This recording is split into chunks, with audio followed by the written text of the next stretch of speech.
안녕하세요. 시영글 교수입니다. 4장 새로운 챕터를 공부하자고요. 첫 번째 시간인데 4장에서는 내부 거래 및 내부 미실현 손익을 어떻게 조정하고 연결재무제표를 만드는지를 설명합니다. 3장에서는 내부 거래가 없다고 가정하고 연결의 기본적인 이야기를 다루었는데요. 우리가 4장에서 다룰 내용은 내부 거래가 무엇이고 관련 미실현 손익을 어떻게 조정하는지, 그리고 다양한 내부 거래 유형별로 연결재무제표 작성을 연습해 보겠습니다. 먼저 내부 거래 및 내부 미실현 손익의 조정인데요. 내부 거래라 함은 연결 실체 내에서 다양한 거래가 발생할 수 있겠습니다. 지배와 종속회사 간에 발생할 수도 있겠고요. 종속회사와 종속회사 간에도 발생할 수가 있겠는데, 재고자산이나 유형자산 등의 매매거래, 자금을 빌려주고 꾸는, 즉 자금의 대차거래, 리스거래가 있을 수도 있고요. 배당금을 주고받는 거래가 있을 수도 있겠습니다. 연결관점에서는 이러한 내부 거래가 처음부터 발생하지 않은 거래로 간주하는 겁니다. A라는 기업이 있다고 가정하고 여기에 사업부 1, 2, 두 개의 사업부가 있다고 가정할 때 사업부 간에 왔다 갔다 한 거래는 A회사 재무제표에 표시되지 않잖아요. 이와 같은 이유로 연결 실체 내에서 발생한 거래는 연결 관점에서 보았을 때 처음부터 발생하지 않은 거래입니다. 따라서 이러한 내부 거래를 연결재무제표 작성할 때 모두 상계 제거하자라는 것입니다. 이번에는 내부 미실현 손익의 제거는 또 무엇인가를 보는데요. 내부 거래 중에 보고기간 말 현재 아직 실현되지 않은, 즉 연결실체 외부와의 거래가 발생하지 않은 거래와 관련된 손익을 내부 미실현 손익이라고 합니다. 이게 무슨 말일까? 예를 들어서 지배가 종속에 원가 100짜리 재고자산을 여기다가 50만큼 이익을 붙여서 150에 매출을 했다고 가정을 하자고요. 그러면은 종속기업은 재고자산을 150에 매입을 했는데 이를 연결실체 밖으로 판매하지 않고 보고기간 말이 됐다고 가정을 해보자고요. 단기 중에 이 거래 하나만 놓고 보았을 때 원가 100원짜리를 150에 팔았으니까 50만큼 지배기업의 단기 순이익이 올라갈 거 아니에요. 종속기업은 멀쩡한 재고자산이 지금 150으로 올라가 있는데 지배종속에 구분은 의미가 없고 연결재무제표에서는 단일실체죠. 단일실체로 봤을 때 자기네들끼리 재고자산을 주고받으면서 100짜리 재고가 150으로 뻥튀기가 되고 50만큼 이익을 인식하는 말도 안 되는 거래가 발생이 된 걸로 보는 겁니다. 따라서 연결재무제표를 작성할 때 내부 거래의 상계재고뿐만 아니라 보고기간 말 현재 내부 미실현손익, 즉 보고기간 말 현재 연결실체 외부와의 거래가 아직 발생하지 않은 그런 거래에서 발생한 손익을 모두 다 제거하자. 굉장히 중요한 내용입니다. 내부 거래와 내부 미실현 손익을 왜 제거해야 될까? 너무나 당연한 건데요. 내부 거래를 통해서 지배기업 또는 종속기업만의 재무제표를 마음만 먹으면 얼마든지 왜곡 표시할 수 있겠다라는 것입니다. 예를 들어 지배기업이 있고요. 종속기업이 있는데 어느 기업이든 외부 판매가 어려운 상품이라고 가정을 해봐요. 이럴 때 재무제표에 수익을 많이, 그 다음에 이익도 좀 늘리고 싶어. 이럴 때 제3의 고객한테 판매하기 어려울 때 연결실체 내의 기업한테 판매를 하는 거야. 지배가 종속한테 또는 종속이 지배한테 이익을 붙여 물론 파는 거죠. 따라서 판매기업의 성과를 얼마든지 양호하게 조작 가능하겠습니다. 특히 우리나라 같은 경우에 코스피 상장기업, 코스닥 상장기업 경우에 각각 연간 매출액이 50억 또는 30억 원 미만이면 관리 종목으로 지정이 되고요. 2년 연속 매출액이 코스피 상장기업 50억, 코스닥 상장기업 30억 미만이면 상장 폐지에 이르겠습니다. 따라서 코스피나 코스닥 상장기업이 비상장 자회사, 즉 비상장 종속기업에 밀어내기 매출을 하는 거예요. 이익을 붙여서. 그래서 지배기업만의 재무제표를 얼마든지 조작할 수가 있겠다라는 것입니다. 그렇기 때문에 연결재무제표를 작성할 때 내부 거래와 내부 미실현 손익의 제거는 필연적이다라는 것입니다. 외부 정보 이용자들은 재무상태나 성과를 올바로 파악하기 위해서 해당 기업의 재무제표뿐만 아니라 연결재무제표도 함께 이용하는 것이 바람직하겠습니다. 자, 그러면 단기 발생 내부 미실현 이익의 제거를 설명하는데요. 먼저 그림 1을 보자고요. 내부 거래의 종류에는 하향 거래, 상향 거래, 수평 거래가 있습니다. 하향 거래는 지배가 종속한테 판매하는 겁니다. 상향은 종속이 지배한테 파는 거고요. 수평 거래는 두 개 이상의 종속기업이 있을 경우에 종속기업 간에 주고받는 거래가 수평 거래입니다. 연결재무제표를 작성할 때 거래 방향이 무엇이든 아래로 가든 위로 가든 수평이든 간에 그 유형에 관계없이 모든 미실현 이익을 제거하는 것입니다. 미실현 이익은 무조건 제거하는데 미실현 손실이 있을 수도 있잖아요. 예를 들어 원가가 100짜리를 90에 판매하는 거예요. 그래서 10만큼 어느 한쪽에 손실이 발생하는 그런 케이스인데요. 이렇게 손실을 보면서도 판매를 하나? 그렇겠죠. 왜냐하면 다른 쪽에서는 싼 값에 매입을 해서 정상 가격으로 판매하면 그 상대방의 이익이 왕창 올라갈 수도 있을 거 아닙니까? 이와 같이 미실현 손실이 있을 경우에 이렇게 판매를 하고 아직 외부와의 거래가 발생하지 않았을 때 이 마이너스 손익을 어떻게 하느냐? 무조건 이익은 제거, 손실도 제거. 이때 문제가 있는 것이 미실현 손실이 애초에 자산 손상에 해당되는 경우라면, 즉 원가가 100인데 자산 손상 때문에 회수가능액은 100보다 적어. 그래서 회수가능액 90에 판매를 했다고 가정을 해봐요. 그러면 이런 판매가 없더라도 회사는 연도 말에 손상차손 10만큼을 인식했어야 되는데 내부 거래를 통해서 인식한 이 판매 거래에 대한 손실을 다시 제거해버리면 손상차손을 인식 안 한 것처럼 바꾸게 될 거 아닙니까? 따라서 미실현 손실은 무조건 제거하는 게 아니라 자산 손상에 해당되지 않은 경우에만 제거를 한다. 꼭 기억하시기 바랍니다. 특정 연도 말 현재 연결재무제표 작성 시 제거했던 미실현 이익은 다음 연도 이후에 전부 또는 일부가 실현될 수 있겠는데요. 이를 그림 2로 확인하겠습니다. 먼저 그림 2를 설명을 해보면 이래요. 지배가 종속기업한테 물건을 팝니다. 이게 거래 1이고요. 종속이 연결실체 밖에 있는 A기업에 다시 지배로부터 매입한 재고자산을 또 팝니다. 이게 거래 2인데요. 거래 1과 2가 같은 연도에 발생했다면 고려할 대상은 내부거래 상계제거만 해당이 되고요. 미실현 손익은 없는 것이죠. 일단 내용을 한번 들여다보면 거래 1번은 1년도에 지배가 원가 1000원짜리 재고를 종속에 1500에 팔았대요. 그럼 지배기업이 X1년도에 원가 1000원짜리를 1500에 팔았으니까 500만큼 매출로 인한 이익을 인식했을 거 아닙니까? 종속회사는 매입해놓고 가만히 있었으니까 여기는 아무것도 없죠. 자, X2년도로 갑니다. X2년에 종속이 지배로부터 요 전년도에 취득했던 원가 1500짜리 재고를 2500에 팔았대요. 그럼 S회사는 이때 비로소 1000만큼 이익을 인식을 하죠. 지배는 이 건에 대해서는 상관이 없죠. 그러면 보십시오. X1년도 단순 합산하면은 500만큼 이익이 있고요. X2년도 재무제표를 단순 합산하면 1000만큼 이익이 표시가 되는데 연결에서는 이게 아니라는 거죠. 연결 관점에서 봤을 때는 X1년도에는 아무런 거래가 없었고요. 드디어 X2년도에 원가 1000원짜리를 연결 실체 밖으로 2500에 팔아서 1500만큼 이익을 인식했다. 이렇게 복구가 되는 거죠. 다시 설명하면 단순합산 개별장부에서는 1년도에 500의 이익, 2년도에 1000의 이익인데 그게 아니라 연결에서는 X2년도에 1500의 이익이 잡히게끔 하자라는 겁니다. 그렇게 하려면은 X1년도 연결재무제표 작성할 때 500은 아무것도 표시가 되면 안 되잖아요. 연결에서는 이걸 제거하자. 이게 바로 그림 1에서 봤던 미실현 이익의 제거고요. X2년도에 모두 외부로 다 팔렸대요. 단순합산하면 이익이 1000인데 1500이 되어야 하니 전년도에 제거했던 미실현 이익을 이번에 가산하자. 500만큼 실현을 시키는 걸로 가산을 하면은 1000이 아니라 1500이 될 거 아닙니까?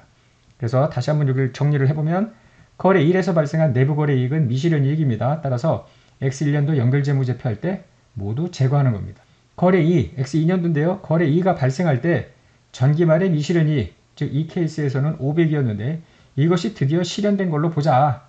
500을 더해주면 1000이 1500으로 바뀔 거 아니에요. 그래서 그 실현된 분계를 반영하면 원가 1000원짜리 재고가 마치 2500에 판매한 것처럼 X2년도에 제대로 보고할 수 있다는 이야기입니다. 지난 3장에서 설명했던 연결당기 순이익의 계산 절차, 비지배 지분 귀속 당기 순이익의 계산, 비지배 지분 잔액 계산을 한번 다시 리마인드 해보자고요. 미실현 이익이 없는 케이스입니다. 연결당기 순이익은 기본적으로 지배기업 당기순이익과 종속기업 당기순이익을 더한 건데 만약에 영업권의 손상차손이 있으면 지배기업 당기순이익에서 빼는 개념이죠. 당기의 염가매수 차익이 있었다면 더하는 개념이고요. 자, 종속기업 당기순이익은 어떤 경우에 조정이 들어가야 되냐면은 지배력 취득 시점에 종속기업 순자산의 잔고금액 공정가치의 차이가 있고요. 그 차이에 대한 소멸이 당기 부분에 있었으면은 그 북밸류, 페어밸류 차이의 당기분 조정만큼이 빠져야 되겠습니다. 한편 이 연결당기 순이익 중 비지배 지분으로 귀속되는 금액은 얼마인가? 그거는 바로 종속기업 당기순이익에서 북밸류, 페어밸류 차이의 단기분 조정한 금액의 비지배 지분율. 이게 바로 이렇게 표시할 수 있겠죠. 단기분 조정의 비지배 지분율을 곱한 것. 한편 비지배 지분 잔액은 얼마인가? 기본적으로 보고기간 말 순자산 금액의 비지배 지분율인데 이걸 하나하나 뜯어본다면 이렇죠. 취득일 현재 종속기업 순자산의 공정가치, 여기 비지배 지분율을 곱하고요. 취득일 이후에 순자산 변동액의 비지배 지분율을 곱한 금액. 그런데 만약에 취득일에 종속기업 순자산의 공정가치 장부금액이 다르다면 그 차이가 조정된 누계액만큼을 뺀 금액, 이것이 바로 특정 연도 말 종속기업 순자산의 공정가치죠. 거기다가 비지배 지분율을 곱한 겁니다. 그러면 미실현이익이 있다고 가정하고 연결당기순이익이나 비지배 지분 계산을 요약해 보겠습니다. 여기에 검정색으로 표시되어 있는 이 금액이 바로 앞에 미실현이익이 없는 경우이고요. 미실현이익이 있다면 이 파란색으로 추가되는 부분만 고려해 주면 되겠습니다. 먼저 연결당기순이익은요. 미실현이익이 없는 경우에 연결당기순이익에 내부거래 미실현이익을 빼야 되겠죠. 상향이든 하향이든 상관없이 무조건 빼는 겁니다. 또한 관연도에 미실현이익이 있는 경우에 단기에 이 중 전부 일부가 실현이 됐으면 이 단기 실현이익은 더해주는 겁니다. 연결단기 순이익 중에 비지배 지분으로 귀속되는 단기 순이익 혹은 비지배 지분의 잔액을 계산할 때 유의할 것은 종속기업 단기 순이익이 되겠습니다. 왜냐하면 비지배 지분에 귀속되는 단기 순이익은 기본적으로 종속기업 단기 순이익 중 비지배 지분율 아닙니까? 이때 종속기업의 상향거래 미실현이익이 있다면 그것만큼 종속기업 단기순이익이 과대 표시됐을 테니 보다시피 단기 발생 상향거래 미실현이익을 빼고 관연도 말에 상향거래 미실현이익이 있었는데 단기 중에 실현이 됐으면 그걸 더하는 방식으로 이 종속기업 단기순손익을 조정하고 거기다가 비지배 지분율을 곱하는 겁니다. 더 나아가서 비지배 지분 잔액도 종속기업 순자산의 비지배 지분율을 곱하는 거 아닙니까? 이때 종속기업 순자산 이 검정 글씨로 표시한 미실현이익이 없는 경우에 추가로 고려해야 될 건 뭐냐면 단기말 현재 상향거래 미실현이익이 남아있으면 그만큼 단기순이익이 종속해서 단기순이익이 뻥튀기 되어 있는 것이고 그만큼 종속기업 순자산이 뻥튀기 되어 있는 거 아니에요. 빼야 되겠죠. 단기말 상향거래 미실현이익 잔액이 있으면 뺀다. 이렇게 기억을 하시면 되겠습니다. 예, 1번을 통해서 확인해 보겠습니다. 단기 미실현이익의 발생인데요. 갑회사는 1년 초에 의뢰사에 의결권 있는 지분 중 90%를 1,800에 취득을 해서 지배기업이 되었습니다. 취득일 현재 의뢰사 순자산의 공정가치는 2,000이고요. 장부금액과 같대요.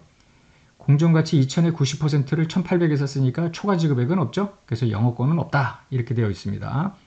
갑, 의뢰 1년도 당기순이익이 각각 1,000원과 100원이래요. 다른 아무런 조정사항이 없으면 연결단기 순이익은 단순합산 1,100입니다. 근데 여러 가지가 이제 조정이 들어가겠죠. 다음에 독립된 세 가지 경우로 구분해서 내부거래 미실현이익이 연결단기 순이익, 지배기업 소유주 귀속 단기 순이익, 비지배 지분 귀속 단기 순이익, 비지배 지분 잔액에 어떻게 영향을 미치는지 살펴보겠습니다. 먼저 미실현이익이 없다고 가정해 보자고요. 단순합니다. 연결단기 순이익은 갑의 순이익, 의뢰 순이익을 더한 1,100이 됩니다. 이 1,100이 결국은 지배기업 소유주, 비지배 지분 귀속 이 두 가지로 나누는 거 이미 3장에서 이야기가 됐죠. 자, 지배기업 소유주한테 들어갈 금액은 보다시피 본인 거 1,000에 종속기업 당기순이익 100원 중 90% 그래서 1,090이고요. 비지배 지분은 의뢰사 당기순이익 100원에 10% 10이 들어갑니다. 그래서 1,100이 1,090과 10원으로 배분이 됩니다. 비지배 지분 잔액은 어떻게 계산하는가? 취득일 현재 의뢰사 순자산의 공정가치는 2,000이라고 했고요. 그 해 말 순자산 변동액이 반영된 금액 2,100이 되겠네.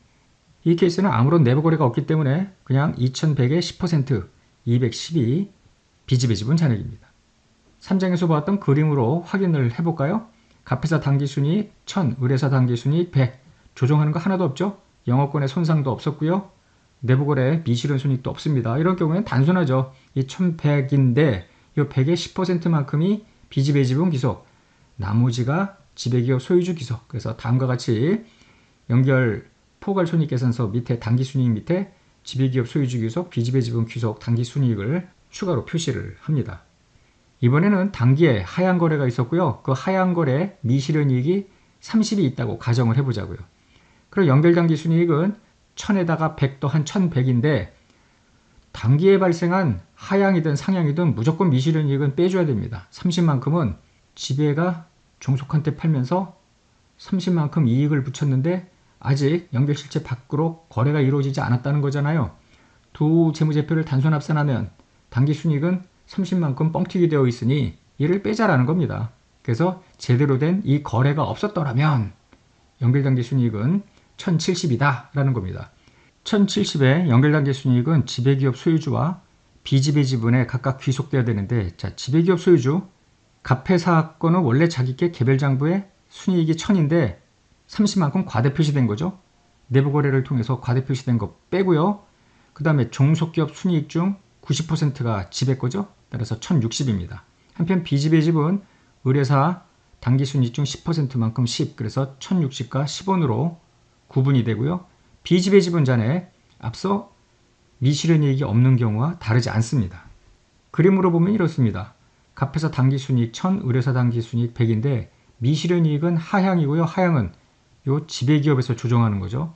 따라서 비지배 지분 귀속금액은 그대로고요. 나머지가 지배기업 소유주 기소 1060, 그래서 다음과 같이 연결 포괄 손익계산서에 표시될 겁니다. 중요한 건 상향거래인데요. 종속이 지배한테 이익을 붙여 판 겁니다. 30만큼. 연결당기순이익은 하향거래, 상향거래, 미실현이익 구분 없이 무조건 빼는 거죠. 따라서 갑회사, 의뢰사 당기순이익 합해서 당기 발생 상향거래 미실현이익을 뺀 1070입니다. 이때 이 1070을 지배기업 소유주와 비지배 지분으로 각각 구분을 해보는데요. 갑회사 당기순이익은 1000이고요. 이 1000은 전혀 뻥튀기 된 게 없습니다. 자, 문제는 의뢰사 당기순이익인데 상향거래 미실현이익이 지금 30이 들어간 금액이 100이니 이게 만약에 없었다면 70이 됐을 거 아니에요. 여기서 빼는 겁니다. 그래서 70에 0.9, 1063이고요. 비지배 지분 귀속, 종속기업 당기순이익 중 10%인데 역시 여기도 70에 10%, 7이 되는 겁니다. 따라서 1070은 각각 1063과 7로 귀속이 되는 것이고요. 비지배 지분 잔액은 취득일 현재 의뢰사 순자산의 공정가치 2000이죠. 의뢰사 순자산 변동액 당기순이익이 100인데 100이 아니죠. 실제로는 상향거래 미실현이익이 30만큼 들어가 있으니 이걸 뺀 70을 기준으로 해서 10%를 곱한 207이 됩니다. 그림으로 확인하면 확연하게 구분할 수 있겠는데요. 갑회사 당기순이익, 의뢰사의 원래 당기순이익, 상향거래 미실현이익은 요 의뢰사께 잘못된 거 아니에요. 70으로 바꿔놓은 금액에 0.1 해서 7만큼이 비지배 지분 귀속, 나머지가 지배기업 소유주 귀속, 따라서 1070이 1063과 7원으로 배분 귀속이 된다고 보면 되죠. 표 1번을 보자고요. 지금 했던 1번의 결과인데요. 미실현이익이 없는 경우에는 연결당기순이익이 1100입니다. 미실현이익이 있으면 하향이든 상향이든 상관없이 미실현이익이 30이라고 했으니까 1070인데 하향거래하고 상향거래하고 지배기업 소유주와 비지배 지분에 귀속되는 금액이 다릅니다. 하향거래의 경우에는 종속기업 당기순이익 100원에 미실현손익이 없기 때문에 100 곱하기 0.1만큼이 비지배 지분 귀속이죠. 그러나 상향거래는 100에 30만큼 미실현이익이 있으니 70에 0.1, 7로 구분이 되고요. 나머지가 각각 지배기업 소유주 귀속이라고 보면 되겠죠. 더 나아가서 비지배 지분 기말 잔액도 상향거래 미실현이익이 있으면 적어집니다. 종속기업 순자산 금액에 0.1을 곱해야 되는데 그 기말 순자산 금액에는 30만큼 상향거래 미실현이익이 들러붙어 있는 거 아니에요. 이걸 제외해야 되니까 207이 되는 겁니다. 이에 1번의 연속인데요. 전기말 미실현이익이 당해년도에 실현된 경우로 사례를 바꿔보겠습니다. 갑, 을의 X인년도 당기순이익은 1200과 150이라고 했고요. 다음과 같이 독립된 세 가지 경우로 구분해서 예 1과 같이 연결당기순이익, 그 다음에 지배기업 소유주 귀속, 비지배 지분 귀속 당기순이익으로 배분해보고 비지배 지분 잔액이 얼마인지 살펴보겠습니다. 먼저 내부거래 미실현손익이 없는 경우는 간단하죠. 그냥 1200과 150 합친 1350이 연결당기 순이익이고요. 이 1350이 각각 지배기업과 비지배 지분으로 배분이 되는데요. 지배기업 소유주 귀속은 본인 거 1200에 150 곱하기 0.9 1335입니다. 비지배 지분은 이 150에 0.1 15입니다. 한편 빚집의 지분 잔액은 취득일 현재 순자산 공정가치였고요. 1년도, 2년도 각각 순자산 변동액은 해당 연도 당기 순이익이죠. 그래서 100원과 150 곱하기 0.1 해서 225가 되겠습니다. 그림으로 확인해보면 X2년도 갑회사 당기순이익 1200, 의뢰사 150, 아무 생각 없이 그냥 150에 0.1만큼 빚집의 지분 귀속, 나머지가 지배기업 소유주 귀속 해서 포괄손익계산서에는 연결당기 순이익 밑에 두 개로 구분 표시가 되죠. 이번에는 전기말 하향거래 미실현이익이 30이 있었죠. 이 중에 20이 단기에 실현된 경우입니다. 당연인데 전혀 실현이 안 된 경우도 있고요. 모두 실현이 된 경우도 있고 뭐 다양하겠습니다. 일부만 실현이 된 걸로 가정을 해보자고요.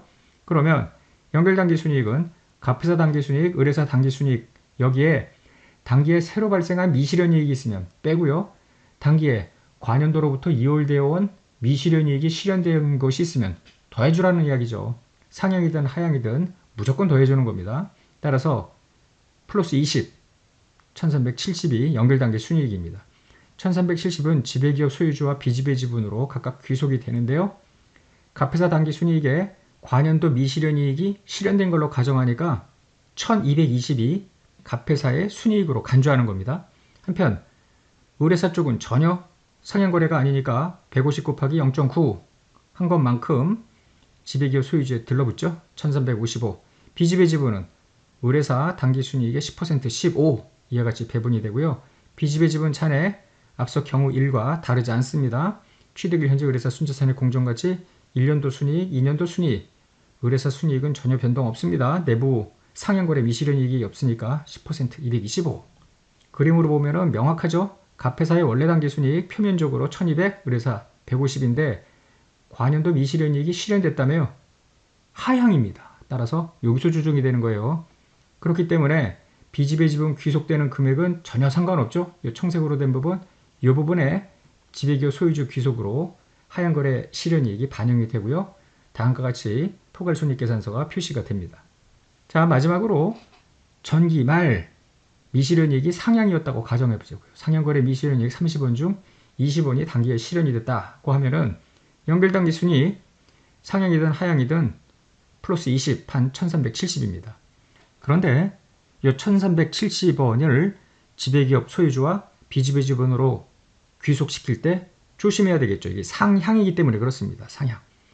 갑회사 당기순이익은 상관이 없는데요. 의뢰사 당기순이익은 150이 표면적인 이익이겠으나 그게 아니지.